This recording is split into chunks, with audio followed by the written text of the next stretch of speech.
फरवरी and से पहले नहीं, क्योंकि 4.5 महीने तो कह दिया इलेक्शन कमीशन ने, तो वो आ गए दिसंबर का एंड। यस, इसमें उसके बाद 35 से 40 हल्के मुतासर होते हैं बर्फ से, इंक्लूडिंग मैं जहाँ से इलेक्शन लड़ता रहा हूँ मरी से, वहाँ बर्फ पड़ जाती है।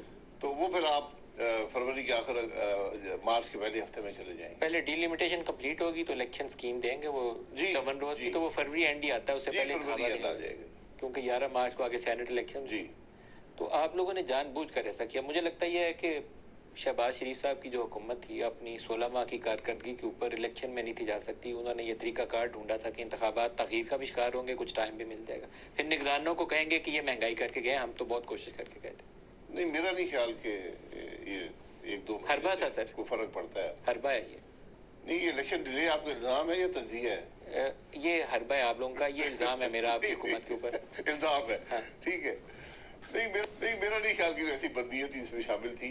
सर बदनीति थी, अदरवाइज आप इसको देखें 30 अप्रैल पुराने में इलेक्शन करा देते, 30 अप्रैल इसकी सेंसस की डेट थी, इतराजात मई में दूर करते और आप उसको नोटिफाई कर देते तो फिर ये तखीर नहीं थी। नहीं, वो नोटिफाई हो नहीं सकता था बिकॉज फील्ड में 2 सूबों के इलेक्शन ऑलरेडी मौजूद थे। तो फिर आप वो 14 मई की तारीख थी सुप्रीम कोर्ट की दी हुई, वो आप उसको पहले ही वायोलेट कर चुके थे, कह चुके थे हमने कोई नहीं कराना, वो गुजर गया था सारा। नहीं, वो देखें आज भी वो प्रोसेस मौजूद है, खत्म नहीं हुआ। तो फिर अभी आपने क्यों सेंसस नोटिफाई किया? इसका मतलब किया जा सकता था, इट वाज डूएबल, लेकिन किया नहीं। इसमें डिबेट हो सकती है, बिल्कुल मैं आपसे एग्री करता हूँ, लेकिन मेरा नहीं ख्याल कोई ऐसी बदनीयत इसके अंदर थी। सर बहुत सारे इश्यूज हैं, मेरा ख्याल ये तजिया है जो ना इसे कुछ सियासी हासिल होता है, कोशिश करेंगे आप हासिल हो या ना हो, ये तो अल्लाह की मर्जी है। तो मेरा ख्याल है कि जो 4 साल पीटीआई की हुकूमत थी, या इवन 12 अक्टूबर 99 के बाद मुशर्रफ का दौर था, उसने उतना नून लीग को डैमेज नहीं था किया जितना 16 माह की पीडीएम की हुकूमत ने पीएमएलएन को पंजाब में डैमेज किया। देखिए, तो आप पीडीएम में इल्जाम लगाते हैं, बात दुरुस्त नून लीग पे लगाते तो बराह रास्त नहीं, शहबाज शरीफ साहब ये कोलिशन थी, पीडीएम का ही नाम लिया सर, शामिल थी। पीडीएम कोलिशन ही थी ना सर? नहीं, पीडीएम एक अपोजिशन का अलायंस था जिसमें चंद जमातें शामिल थी। चले नून लीग और पीपल्स पार्टी में कोलिशन गवर्नमेंट बनी, पीपल्स पार्टी भी आ गई, एमकेएम भी आ गई, रिफ्रेज कर देता हूँ कि जो 12 अक्टूबर 99 को परवेज मुशर्रफ नहीं कर सका 9 साल, और जो 4 साल इमरान खान नहीं कर सका, शहबाज शरीफ साहब की हुकूमत ने बराह रास्त इल्जाम लगा रहा हूँ 16 माह में वो कर दिया पीएमएलएन के साथ कि पंजाब में आप इलेक्शन लड़ने की। ये आपका फेवरेट सब्जेक्ट है शहबाज शरीफ साहब वाला, आप फिर इल्जाम लगाने के लिए उनको ले आए हैं। देखें, आपने 300 रुपए पे डॉलर बचा दिया, 300 रुपए पे आपने पेट्रोल बचा दिया, 150 160 के 170 रुपए पे आटा है, 150 रुपए से ऊपर चीनी बिक रही है। कौन सी ऐसी चीज है जिसपे आप कहेंगे जाएं लोगों के पास हमें वोट दे? तो बिल बिजली के डबल हो गए इस दफा, जो है डबल हो गया। देखिए, ये मुश्किलात हैं, लेकिन मेरा सिर्फ आप वोट की तरफ नहीं जा सकते। मैं देखिए, मैं डिफेंड इसको नहीं करूंगा, लेकिन मैं जरूर कहूंगा कि अगर ये हुकूमत ना आती तो क्या ये नंबर्स कम होते, हमारे खाते में ना पड़ते। मतलब जितनी बुराई आप कर गए ना, या इकोनॉमी का जितना पठा बैठा गए हैं, कोई और होता तो शायद इससे कम ही पठा। मैं ये कहता हूँ कि अगर ये हुकूमत ना आती, शहबाज साहब हुकूमत ना लेते, ये जो तो बोझ किसी और के सर पे होता है ना, हाँ बोझ किसी और, लेकिन हालात शायद इससे भी बदतर होते। मेरा ख्याल है इससे बेहतर होते। मेरा नहीं ख्याल, क्योंकि ये जो चूचू का मरबा है ना, it was a bad experiment, इसमें नहीं जाना चाहिए था। आप लोगों ने इसमें जाके सिर्फ केसेस का दबाव था, ऊपर वो लटकी हुई थी तलवार, और शहबाज साहब को ये आप हमेशा कहते हैं ऐसी कोई बात। सर एक ही बात, केस के कितनी देर लगती है फिर केस बन जाता है? मेरा तो ख्याल है वो केस रिवाइव हो जाएंगे, क्योंकि सुप्रीम कोर्ट ने जिस दिन वो 26 अरब का केस पकड़ा शहबाज साहब का, तो फिर वो कुछ मिलेगा ही नहीं। ये तो आप हमेशा वो कर देते हैं कि गिल्टी अंडर प्रूफ। सर बड़े मियाँ साहब के पास, आपका जो मयार है, बड़े मियाँ साहब के पास गए हैं शहबाज साहब, मेरा ख्याल है उनकी खिंचाई होगी कि मियाँ साहब की कीता, जो उन्होंने पहले ही पूछना है मियाँ साहब की कीता थे।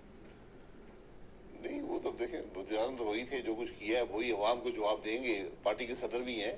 बहरहाल ये बहुत मुश्किल फैसले थे, और उसके बाद अब ये बोझ आपको बर्दाश्त करना। सर मुश्किल फैसले कौन कौन से थे? आपके अल्फाज हैं कि 25 करोड़ रुपया लेके यूनिवर्सिटियों के लाइसेंस दिए गए, ये मुश्किल फैसला था। ये तो आखिर में हुआ है ना, ये खराबी तो हुई है। 25 करोड़ पार्लियामान में हुआ है, हुकूमत ने नहीं किया। 25 करोड़ रुपया लेके लाइसेंस दिया गया चार्टर यूनिवर्सिटी।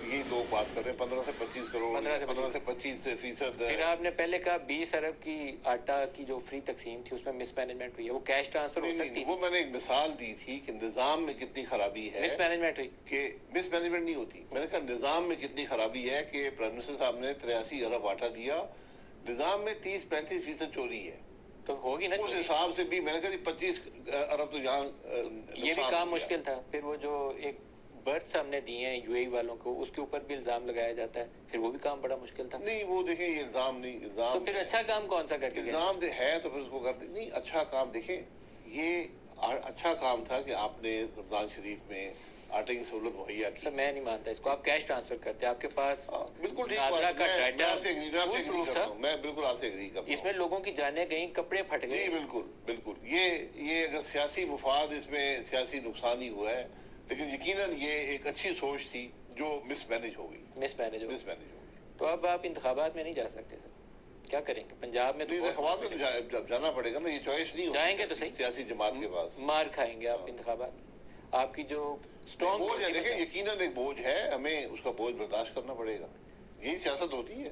آپ جا کے اپنا مقدمہ پیش کریں گے کہ بھائی میں نے یہ کیا، یہ حالات تھے، عوام نے مان لیا تو ووٹ دے دیں گے، نہ مانے تو پھر آپ اپوزیشن میں بیٹھ جائیں. کوئی اس پہ آپ نے بیٹھ کے کوئی وہ ہوتا ہے نا سول سرچنگ کرتے ہیں، تھاٹ پروسیس کوئی بیٹھ کے کیا بڑے میاں صاحب کے ساتھ کہ کہاں غلطیاں؟ نہیں میں جماعت کی اس میں عہدیدار نہیں ہوں. آپ بڑے قریب تھے میاں صاحب کی، دوری نہیں میں آج بھی ذاتی طور پہ میں سمجھتا ہوں کہ ان کی ہمیشہ مہربانی رہی ہے، لیکن میں پارٹی کی ڈیسیژن میکنگ میں تو یہاں ٹی وی پہ بیٹھ کے کھل کے بہت سی باتیں کر لیتا ہوں. آپ کے متعلق ایک شہرت یہ ہے کہ آپ میٹنگ کے اندر کچھ باتیں شہباز صاحب کے متعلق یا حکومت لینے کے متعلق ایسی کی جس سے آپ پارٹی سے دور ہو گئے. کیا یہ بات صحیح؟ نہیں ایسی بات نہیں. میں نے ہمیشہ اپنی رائے کا اظہار کیا ہے، باہر جا کے نہیں کیا، ہر فورم پہ کیا ہے. لیکن میں نے جنوری میں اپنا عہدہ جو سینئر وائس پریزیڈنٹ چھوڑ دیا تھا، اور میں نے 3 سال پہلے بھی بتا دیا تھا میاں صاحب کو، مریم بیوی کو، کہ جب بھی ایک جنریشنل چینج آئی تو میں اس عہدے پہ نہیں رہ سکتا. اگر مریم اس پوزیشن پہ آتی ہیں تو آپ ان کے نیچے کام نہیں کر سکتے، یہ پوزیشن تھی. نہیں میں نے زندگی میں کبھی پارٹی کا عہدہ نہیں رکھا. یہ مجھے 2019 میں عہدہ دیا گیا تھا کہ آپ کام کریں. میں نے اس وقت کہا تھا کہ جب بھی جنریشنل چینج آئی میں وہاں پہ نہیں ہو سکتا. جنریشنل چینج سے لوگوں کو سمجھ نہیں آئے گی. جب مریم اوپر آئیں تو آپ ان کے کوئی بھی آئے جب ایک نئی جنریشن کا لیڈر آئے گا، سامنے آئے گا، تو پھر میرا رہنا مناسب نہیں ہے. کہ آپ اور خواجہ صاحب 2 لوگوں نے اس کے اوپر تھوڑی بہت بات کی، باقی تو آپ کی پارٹی کے لوگ اس پہ بات بھی نہیں کرتے. نہیں یہ ان کا حق ہے کہ وہ اگر کام کرنا چاہتے ہیں. میں اس کو مناسب نہیں سمجھتا. ہمارا وہاں رہنا نہ اگلی جو لیڈر آتا ہے اس کے لیے بہتر ہوتا ہے، نہ ہمارے لیے نہ ان کے لیے، دونوں کے لیے خراب. پنجاب میں پی ٹی آئی کے دور حکومت میں جتنے بائی الیکشنز ہوئے تھے، ایون کے پی کے اندر ایک سیالکوٹ کی صوبائی اسمبلی کی سیٹ چھوڑ کے 13 یا 14 بائی الیکشنز تھے، پی ایم ایل این سارے جیت گئی تھی. مریم جلسے کرتی تھی تو کراؤڈ پولر بھی نظر آتی تھی. اب دوبارہ جلسہ کریں گی تو اب crowd puller at least right now وہ نہیں ہے. تو مجھے لگتا ہے کہ یہ جو چچا کی حکومت تھی مریم کے لیے بھی نقصان کا باعث بنی ہے. یہ بری سوچ تھی. یہ آپ لوگ کمزور سیاسی سوچ کے ساتھ آئے تھے، معلوم نہیں کیا سوچا تھا. ہمیشہ گھما پھرا کے بات ادھر ہی لے آتے. اب مجھے ابھی تک یہ بات صاحب میں لے آتے ہیں، شہباز صاحب نے بیٹے کو پنجاب میں لگا دیا، اس کا آپ کو پنجاب حکومت نہیں سنبھال لی گئی. تو یہ پولیٹیکل چوائسیز ہوتی ہیں، یو میڈ رانگ چوائسیز. نہیں یہ بات اس کے سب کے اثرات ہوئے ہیں، کوئی شبہ نہیں ہے. فیصلے ہوتے ہیں، فیصلے مشاورت سے بھی ہوئے ہیں، لیکن ان کے اثرات اچھے نہیں ہوئے. تو اب فیوچر کیا ہے؟ پھر 6 ماہ کوئی الیکشن ہے، انتظار کریں گے اس کے بعد. 6 ماہ میں نے الیکشن نہیں کروانا. 6 الیکشن ہوں گے ہی، ارلیسٹ ہو سکتے ہیں فروری کے آخر، مارچ کے شروع میں. اور اگر اس سے بھی آگے چلے گئے پھر کیا کریں گے؟ اس سے آگے چلے پھر سب دعائی کر سکتے ہیں. دعائی کریں. اب تیاری شروع کر دیں. دوا تو ہمارے پاس نہیں ہے، دعائی کریں گے. ہماری بے روزگاری جاری رہے گی.